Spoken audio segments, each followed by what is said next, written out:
Welcome to Artificiality, where minds meet machines. We founded Artificiality to help people make sense of artificial intelligence. Every week, we publish essays, podcasts, and research to help you be smarter about AI. Please check out all of Artificiality at www.artificiality.world.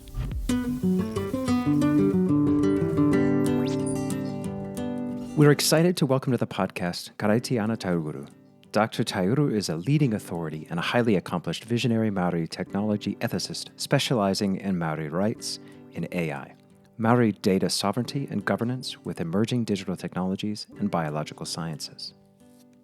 Karaitiana has been a champion for Māori culture and intellectual property rights in the digital space since the late 1990s. With the recent emergence of AI into the mainstream, Karaitiana sees both opportunities and risks for Indigenous peoples like the Māori.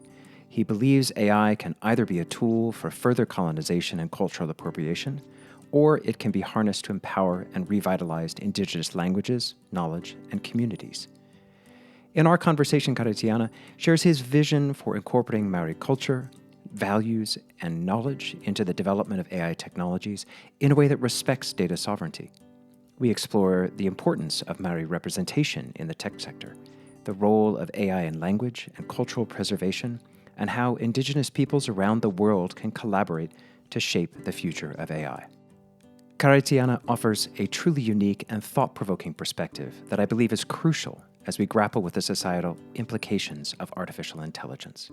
I learned a tremendous amount from our conversation, and I'm sure you will too. Let's dive into our conversation with Karaitiana Taiuru. Thank you so much for joining us. We're excited to talk to you.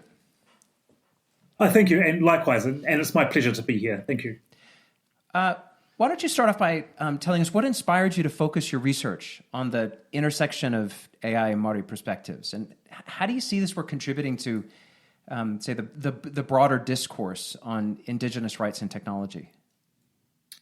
Sure. So my original interest stemmed from the late 1990s, being freshly out of high school in New Zealand. Being a Māori language speaker, fully immersed in Māori culture, looking for a job. And it just happened that an IT startup in Christchurch here was looking for someone who could speak Māori. So they offered me a job. And very quickly, I realised that technology was appropriating cultural rights of Māori. I saw a lot of bad things potentially happening, a lot of intellectual property theft. So my career, remained in IT back from the 1990s. And so I've been advocating for Māori Indigenous rights with IT since then. And then last year, when AI started becoming more of a household name, where it wasn't just people in tech who knew about AI, it was basically everybody. I saw the same issues happening again from the 1990s. So I've been really proactive with AI and Māori rights, raising concerns, identifying potentials. My key phrase is, we're at the intersection with AI. We can either, be recolonized, or we can empower ourselves as Indigenous peoples. And so I really push for the empowering ourselves. And I believe it's not just Māori. I mean, it's all Indigenous peoples, all minorities. We're so fresh and so new at the intersections of AI that we have an opportunity to do so. So that's basically where my interest comes from. And this is you are early when you say the 90s. That's very early. And I noticed that there's been reports published quite recently in other countries about whether things like data mining is part of data sovereignty or part of a colonialization approach, and that's pervaded a lot of your work and some of the recent writing and reporting that you've done. And on top of that, we worry here in the US about underrepresentation in tech, but in New Zealand, some of the data was pretty startling, particularly in terms of Māori participation in tech. Can you talk a little bit about what you found with that analysis? Sure. So there's two parts to that analysis. The one part, research from last year identified that only 4% of Māori are in digital/tech in New Zealand. Māori make up 17% of the population of New Zealand. So that's a real concern there. And then in terms of Māori and AI, it's a lot worse. I mean, it's 0.0, it's just minuscule. So about 18 Māori individuals and companies are in AI at this stage.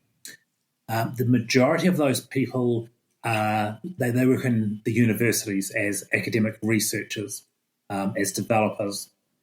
So, yeah, it's really concerning. Basically, all of Māori culture doesn't have a voice with AI right now. Our academics obviously speak on behalf of their institutions, and we know that Indigenous peoples lose their voice and their identity when they work in the institutions or work for government. So it's really shocking and really disturbing.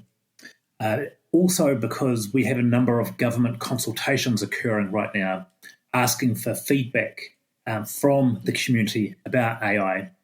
We don't have a voice. We don't have the representation. And, we've got a long way to go to get ahead. I also want to acknowledge, too, that this seems to be the same with other Indigenous peoples and other minorities around the world from my research and experience as well. But I'm still hopeful that we're still at such an early stage of AI that we might be able to get some fair representation. How do you break down the problems? I mean, it's a bit overwhelming if you were sitting there saying you've got to just start with participation. But how do you see the key steps, and also how do you see it becoming something that is linked to other practices globally and other and almost a sort of a movement of Indigenous people, if you like? Sure. I guess, I mean, in the ideal world, would have a global network of Indigenous peoples who work in AI who would, have the same motivations. But they're still very early, and that's not feasible right now. Locally, I think there's a number of lessons we've learned from the lack of Māori in digital and tech. So some of those include the tech industry being culturally unsafe and sometimes racist. So this is a role for Māori to say, well, how do we make it culturally safe? How do we offer resources back to the industry that will make it more culturally friendly? There's a major mistrust of technology, and that mistrust has been around since the 90s. So one of the ways to address the trust issues is things like implementing and recognising data sovereignty, in particular Māori data sovereignty in New Zealand. We need to understand better what happens to our data when it's being used by social media platforms, where the government is storing our data, what they're doing with our data.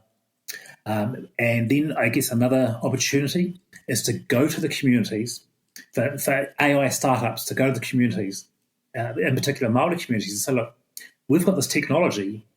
What can we do to help? And I believe there's unlimited commercial opportunities, but the key would be to upskill Māori and develop those long-term partnerships at the same time. So just last week, I read the Indigenous peoples of Canada are using AI for their salmon migrations. In New Zealand, we could be doing the same things for whales, kiwi. There's a whole range of opportunities there. And then, so once our communities of Indigenous people see what AI can do, I think that'll break down, lots and lots of barriers. We also, I've also publicly challenged the Māori education providers in New Zealand. We call them wānanga, that they're specifically for Māori learning. And so I've challenged them to actually create and adapt AI courses, but apply a Māori lens to it. So it is culturally safe training, but international skills can be learnt and used. I think we also need to have a national think tank of Māori, businesses, tribal leaders, technologists, and basically network and plan forward, or a pathway forward on how we can best break down all of these negative statistics of unemployment, of crime, social services, and look at how we can create new jobs and basically decolonize the system and empower Māori. And then I would like to see those lessons and those actions being shared with our other Indigenous peoples around the world.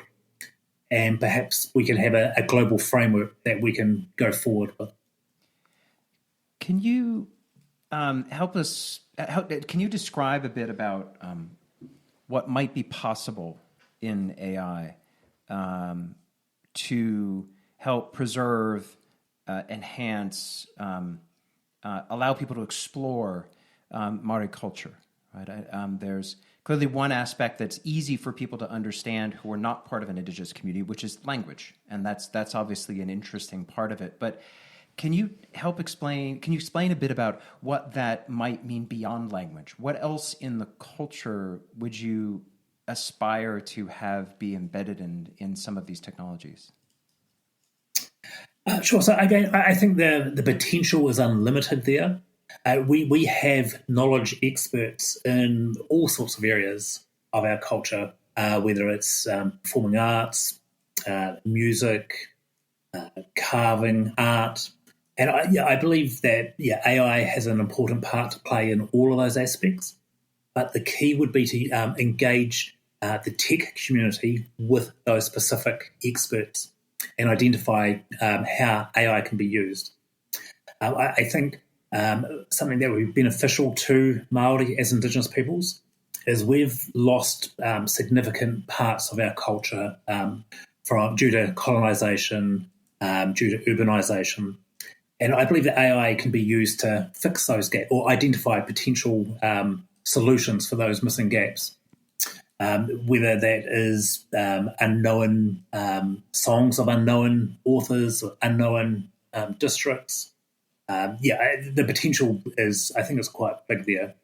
We also have the potential to, it's controversial, but I think there's potential there to revive some of our old knowledge holders who aren't here anymore, and perhaps look at AI as a way of sharing our knowledge again and for learning. So in New Zealand, it's very hard to learn your culture if you live in a city. A lot of our knowledge holders are rurally based back at a place we call a marae, the place where we traditionally associate to and come from. So there's a reluctance to give that cultural knowledge to the education system because we'll lose the intellectual property rights to that knowledge. So I see AI could be a vehicle for sharing and disseminating that sort of information. We also know that a lot of what we call, the word is mātauranga Māori, but basically Māori science. Often, or until recently, it's been discredited as myths and legends. But as more and more academic research is occurring, academia and the scientific community are saying, yes, well, actually, that mātauranga Māori is science. We can learn from Māori, and Māori can learn from us. So again, I see that AI could be the vehicle to enhance that knowledge sharing and confirmation. And then in turn, I believe that would encourage more Māori to take up sciences, for example. I remember when I was at high school, some of the knowledge that I had, my science teacher said, that's just absolute nonsense. Ignore that. This is what you need to learn. So if we can have, fast track the verification of our knowledge, I strongly believe we will have, many more Māori in tech and sciences. Yeah, I appreciate what you're saying about that. And I served as a higher education commissioner for the state of Oregon for a number of years. And one of the things that was really important about about Indigenous people here attending higher education was belonging, was actually feeling like there was a belonging on campus. And you can see technology solutions for that, or paths to creating some solution through a technology. And I'm really curious about te reo in particular, because it is such a big part of New Zealand culture overall now, not just Māori culture. But it's in a bit of a state of flux. I mean, when we were travelling just recently in New Zealand, we were quite surprised at the significance of the political shift that's happened recently.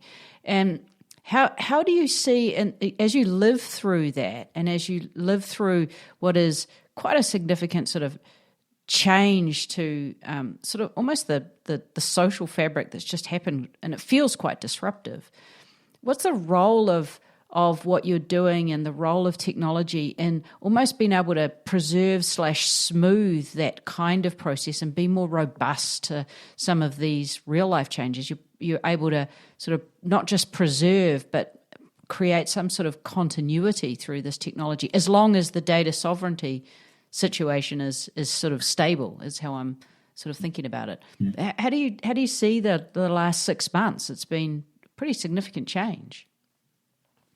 Yeah, I mean, it's been almost unbelievable, the change in New Zealand political scene. In my opinion, that we've probably gone backwards 50 years in terms of Indigenous developments and recognition. But saying that, I mean, there's still the people in the communities don't necessarily agree with what's happening. But so again, I see AI plays a vital part of normalisation and revitalisation of the Māori language. So we know that language revitalisation experts such as Joshua Fishman, they say that any language can be lost in one generation. And one way to revitalise language is by normalising it, making it accessible in everyday life. So we live in the technical age now. I don't think I know many or any people who don't have the internet or who don't have a mobile phone in New Zealand. So if we use technology with the Māori language and normalise it with technologies, that will normalise it for all the users. It will reduce the risk of a generation losing the language because it will just be everywhere. And again, I think this is another reason why digital and tech didn't attract Māori language speakers until recently, because when Windows, up until about, I think, maybe 2001, we couldn't even write the Māori language on a computer or the internet. Now we have, like Microsoft Windows is in the Māori language. There was a version of Androids in the Māori language. I think maybe Apple as well, but it's all become normal now. And we've got hundreds of thousands of new words to accommodate all the new technologies. And it's certainly become normal. We even see things like ChatGPT, Bard, and a number of the other LLMs actually have Māori language data sets. And these LLMs can actually, at a intermediate level at least, can correspond in the Māori language. Again, normalising it. So, but this does create new issues of what is the language content from the AI? Is it good enough? So language experts, which I don't claim to be a Māori language expert, but those experts will say, the quality is not good enough. We should be, we need to intervene. Then people like myself and even our media in New Zealand are using LLMs to translate articles into the Māori language. Again, normalising the language. So this removes the barriers. So from a media perspective, instead of spending a vast amount of money translating an article into the Māori language for a minority of your readers, the AI can do it relatively cheaply. But the quality of the language may not be at a higher academic standard, but it's at the sort of the household level where it's a casual level where a language speaker would probably understand it and not worry too much about a few grammatical errors. A few little, sort of in that category. We like to think of a lot of LLMs as being kind of good enough at nearly everything. The reason I sort of raised it is that, a year or so back, I was, kind of deeply skeptical about the big tech platforms talking about what important work they were doing preserving rare languages, right? And it felt kind of paternalistic. It wasn't necessarily something that had the fingerprints of a lot of inclusivity. It felt colonial in itself, and it felt like justification for essentially hoovering up a lot of data. But with this significant change in sort of the social attitudes in the political system in New Zealand, it sort of struck me that it feels different now. That it feels like it's actually a really important preservation technique, and the bit that's required is fixing up this issue of sovereignty and of and inclusivity at the local level. But it surprised me how much I felt that shift, and it reframed a lot of this as being there's actually value in having resilience, technological resilience around a language, especially if it's rare. And like you say, if you can lose it in a generation, even with 17% of the population potentially being immediately open to speaking it, if you like, if you're just going to cleave it at that sort of joint, the role of technology suddenly becomes really clear as a way of smoothing against some of these disruptions. But having said that, it's still, ChatGPT still sits in San Francisco. Mm-hmm. Yeah, that's one issue.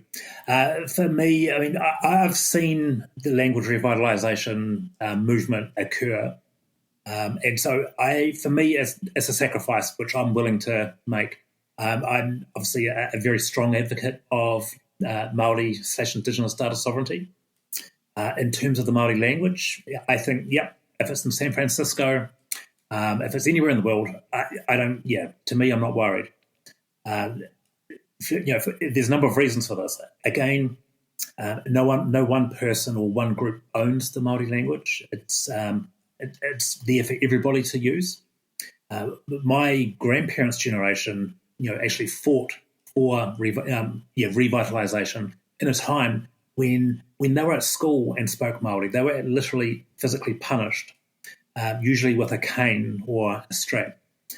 And so if that generation wanted everyone to speak Māori, I think that our generation should accept our language can be anywhere in the world and not worry about the sovereignty issues. There's a number of intimate parts of the language which should never be in an LLM. And, to me, that's the invitation or the motivation to get people back to where they, back to their homelands, back to their families and their tribes, and to learn the customs and the protocols. So I think, so the LLMs and AI, I think will kind of have one standard, but it'll create a whole lot of opportunities in terms of culture and language, which we should be thinking about as opposed to where our language is being used or resides.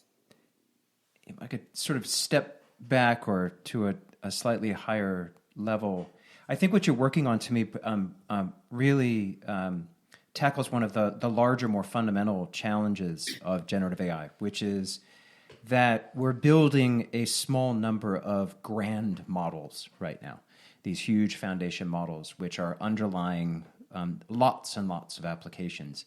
We don't know how that's all going to play out, but given the cost of developing these models, it's not unreasonable to assume that there will be a small number of models that are powering most of what we use. Those models are generally all being trained on what is publicly available on the internet, which has been dominated by Western culture and English language. based on the amount of content that's generated and the speed with which the Western cultures got online. It's just kind of that's the history. And so these models are predicting the next best word. They're thinking in not just in the English language natively, but also thinking in that culture as well. When you step back and say, but there are alternate ways, there are varying ways to think about problems in the world, to think about how to interact with someone, how to have a conversation, how to include somebody in a conversation, what the rhythm of a conversation is, how to think about our relationship with the natural world, how to think about solving climate change, right? There's lots of different ways that different cultures might attack that. And, I will give a shout out to John Pasmore and his team at Latimer AI. They have built a model that has been trained on a specific non-public data set that represents Black culture and historical Black culture. And what's interesting, and when he first talked to me about it, he emphasized that what was so powerful about it is that it would know certain things that other models wouldn't know, but that it was actually just give you a different perspective on what you're pursuing. And I found that to be like such a wonderful way to think about what a model could be if it could represent a distinct culture. And so I find what you're doing here to be fascinating, and I would love to see a future where there is a model that I could interact with to help get the Māori perspective on whatever it is I'm asking about, because I think that is where it's like maintaining the language is obviously essential, but having some way to maintain the culture and also to allow people who are not from that culture to explore it, to understand it better, to allow that to be something that could be global, to me would be very powerful. Yes, definitely. I definitely agree with that. And I think in New Zealand, if we had the technical and physical infrastructure, we could create a Māori LLM that would do exactly that. There's just unlimited private sources and government-owned resources which aren't online. So, for example, there's decades and decades of TV footage of recordings of our elders sharing knowledge. We have, in New Zealand here, we have a Māori television network which shares Māori views, Indigenous knowledge. All of that information could easily be put into a Māori LLM or any sort of AI, and it would offer a unique Māori perspective on all sorts of questions. And I think that would be really powerful. And I do look forward to that day occurring. I guess once we get to that stage, we're going to have a cultural issue. And I know Māori aren't the only culture in the world who think like this. But so for many Māori, we would consider that AI has parts or like a spiritual connection to the people that data is about. So then we would need to consider, is the AI an individual Māori person, or is it just zeros and ones? Is it just binary? So I think there's a lot of technical questions and a lot of cultural questions to develop such an AI. And I think it's important that all Indigenous peoples around the world start having those conversations, both with themselves and with the technical communities. I'm just going to say something of interest. I just want to. His mind was just blown. I just want to drop in to say thank you for that response, because the way you're describing the spiritual information and whether that is appropriate to put in an LLM is that comment in itself is a perspective that I didn't have, right? And I think that's important when you think about, we've spent more than a decade in AI and thinking about this and thinking quite a lot about smaller communities of people around the world. But even that is a perspective that is fresh and different for me, and that's helpful. I just want to put put a bookmark there and say that's an important thing, that even when thinking that you're trying to do something that might be advancing to a culture, you have to stop and understand how that culture might want to or might not want to be digitized. Yes. Yes, and I believe that's probably one of the issues with tech development in general. We know that, it hasn't considered minority views. And we've seen just with AI recently, facial recognition technologies, for example, not recognising people of colour, AI is being discriminating against women in professional jobs and discriminating against Indigenous peoples. So I think, it's really important to have a diverse team when working with AI, and to really consider the ethical issues of all peoples, not just what you know and what you're comfortable with. Going to that issue, we spend a lot of time in that world because we work with executive teams to help them understand a lot about AI, including issues of responsible AI and bias. And people are always surprised, if they're always kind of gobsmacked and walk away with this perspective of, wow, I just had no idea that there was that much bias in the data.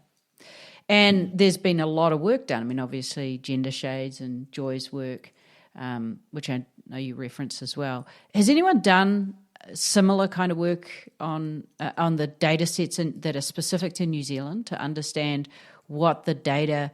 if you landed from Mars and walked into New Zealand and said, what does it say about this country, what the data would actually say about Pākehā, Māori and other demographics in New Zealand? Mm-hmm. Yeah, so I think, so no work has been done to basically look at the bias in the data. But if you're an alien who just landed in New Zealand, the data would tell you that Māori are uneducated, poor, violent, and a whole lot of negative connotations would arise from the data. So the important thing is that our history isn't part of those, part of the data and part of the logic with that data. So looking at, say, crime stats, for example, we know that there's more Māori in prison than non-Māori. But then we need to look at a different data set, the New Zealand Police's own data, which they report. And they say that Māori violence is used on more Māori per capita than non-Māori. Māori are more likely to be arrested on suspicion of a crime than non-Māori. And then we need to go back one step further and look at colonisation and the impacts of colonisation, the fact that there's racism in the system, and the fact that a lot of these algorithms in particular need to be co-designed, and they definitely need that human factor to go through it. But to date, we've not seen that.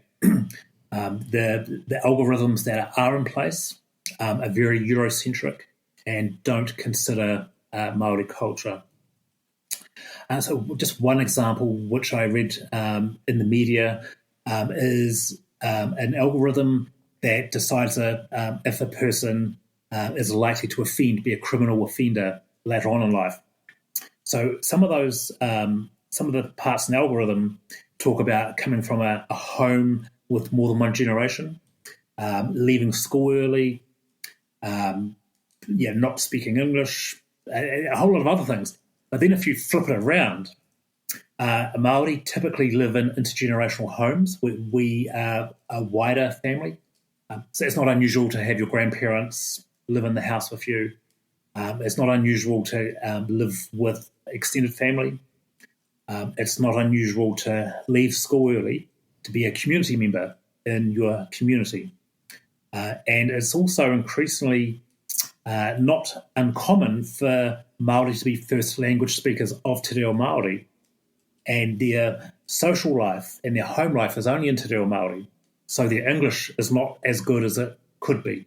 So there's a number of, we also know that depending on what school you go to, you could end up being a minority in your own school. There's just so many social factors that could be considered as well, which currently aren't. I think, there's definitely an issue that New Zealand needs to address. Some of the challenges that you're talking about here remind me of a story that stuck with us that we repeat often from Safia Moji-Noble's book, The Algorithms of Oppression. And she tells a story about an African-American woman who has a hair salon who wasn't getting good representation on sites like Yelp. And I'll try to remember the story accurately, but please read the book to actually get the exact language of the story. But essentially, she interviews the woman who runs this hair salon named Candace, and Candace explains why she doesn't get any good rating on these things. She says, because customers who come into my store already feel, I want to say that the word was hunted, and they don't want to tell the man where they're at. So they don't check in. They don't say that's where they are. It's an active choice on the part of the community of that store to not be represented in the data. So there's no way that her store will ever show up as popular. That's not gonna happen. There's so much that happens that is different ways of people engaging with online services that therefore capture their data that can mean that there's a vast gap. You talked about there's long video recordings of verbal telling of stories with elders. A lot of that data is captured, for classically Western white people. It's captured in literature and it's written down. It's in the data. Mm-hmm. It can be consumed by an LLM, but the stories that you're talking about can't be. So there's no way for that culture to represent, which also means that the data is only going to be the things that are publicized. So you're going to see a lot about crime statistics because crime statistics are captured in data. They're available. They're on the news. And New Zealand has a unique data set with the health system and the social welfare system, right? It's extremely secure, from what I understand, and governed by an ethics board if you want to have access to it for research purposes. But that still will be very Western-centric data. Yeah, but the cultural stuff that you want to find to actually represent in a generative AI won't be there. They're the stories that are told among people in their homes or on the marae or wherever. They're not documented in a way that gets digitized. I'm curious as you think about it in terms of the next generation. The next generation of youth that may come in and have an effect on how this technology is developed. Maybe it's just younger workers, but I'm thinking of how do you help engage the community and get their participation here more to be able to help bring knowledge of their culture into the design of these technologies? Does that come from engaging with the schools? Is there some other way that you're thinking about it? Sure. So I think that's probably a generational leadership issue in New Zealand. And I guess in New Zealand, for Māori communities, we have this hierarchy where the older you get, the more you become a leader. I'm just summarising very quickly, but there seems to be a gap. And me and a few others, or a number of others, believe that there's a generation that should be removed from the leadership cycle in terms of progressing forward. And our 20, 30-year-olds probably should step up and take over the leadership positions in our communities. And if not solely by themselves, at least in conjunction with our elders.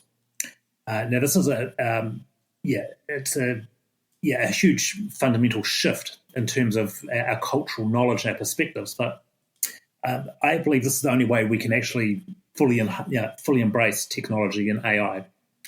In my experience, dealing with a lot of young Māori leaders, they think very differently than me. They decide, well, if it's wrong, fix it. We want it. We want it now. It's just, they make a lot of comments that perhaps I'm redundant, that I should probably, be more aggressive, more demanding. And so, so I think this next generation will solve the problems. That they will say, you've been doing it this way for so long and it hasn't worked. This is what we need to do. And just recently, you spoke about the environment before. I was at an environment meeting with a group of young Māori leaders, and the question was, what's more important? Is it data sovereignty or is it our environment? And for them, it was they would trade off sovereignty and run the immediate or some future risks of data sovereignty to make sure that the environment is protected first. So I think there's a lot of changes that need to occur there. But younger generations, they were brought up with the internet. They don't know life without the internet. They don't know life without the technology. And so I think they will just naturally adopt technologies and everything. It might create a new culture where it forces us back to our original communities to discuss and share knowledge, which we won't share with technology. But I think, and it's probably a conversation that's going to happen with other Indigenous peoples. We need to kind of reevaluate the way we do things and consider the impacts of AI. Is there anything different about image models as opposed to and video as opposed to language with cultural iconography or moko or things like that? Mm-hmm. Yeah. So when I was growing up, we were taught not to let anyone take a photo of you or a drawing. And of course now it's, we don't do that anymore. But what we're seeing with facial recognition technologies, with artificial intelligence, is things like our traditional tattoos on the face, on our bodies, are being used. They're being basically taken off our faces, our images, put on other people, put on other objects. We're seeing, we're seeing a lot of issues of image manipulation. In terms of art, we're seeing a lot of art being appropriated. And, I'm seeing a lot of the younger generation who were brought up as, being fully immersed in digital, basically creating a whole lot of new art, breaching every aspect of Māori culture, property rights that I'm aware of. But to them, it's that, it's the new future. So this does create new issues. So if we have to start considering how do we protect images of ourselves with traditional tattoos, for example. Do we want our photos taken, or do we revert back to the old ways and not have a photo taken? And then how do we take our old traditions and make them appropriate and achievable for today's modern technology is another discussion that we need to have.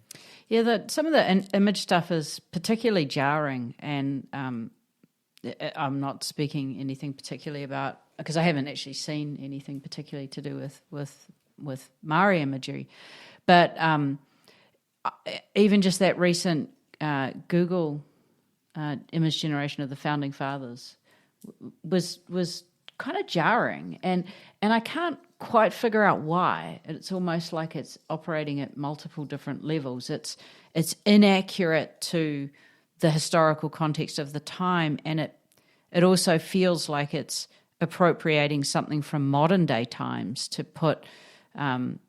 It's disrespectful all round in a way. You just can't. It's like it's yet again the AI doing things that just don't feel right to people to prove a point. I have a question for you, which is how much.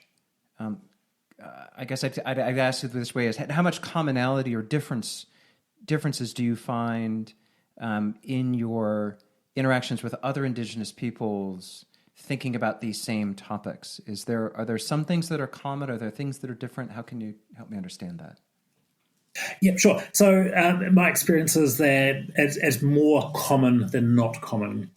There might be slight variations, but essentially it's cultural appropriation, intellectual property rights, sovereignty, and not being engaged with new technologies, and the lack of indigenous ethics being applied to AI. I think would summarise the key themes that I hear. Okay. And what would you like to see business leaders in New Zealand do differently when they're starting AI projects, or when they're starting new products, or when they're out in the community doing things that are associated with technology? What's the things you'd like to see, your wish list on that? Sure. So I'd like to see more ethics being applied in New Zealand tech companies, and I mean, I'm a strong advocate for a Māori voice being considered with the ethics.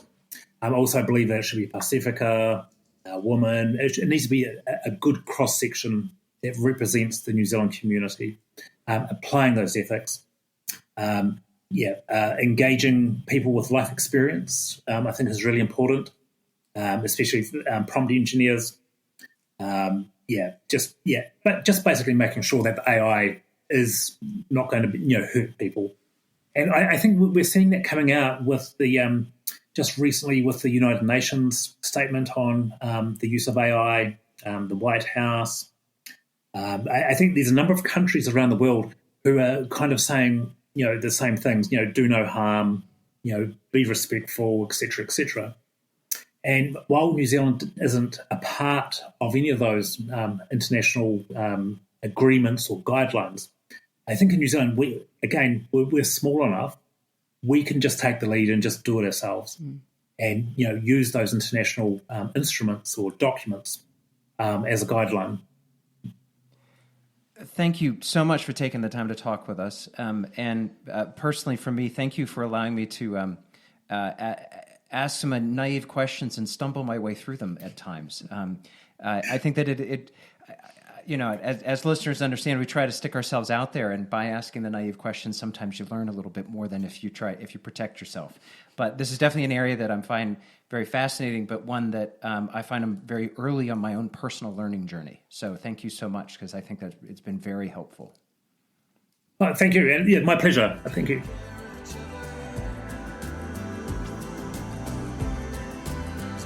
Solid state.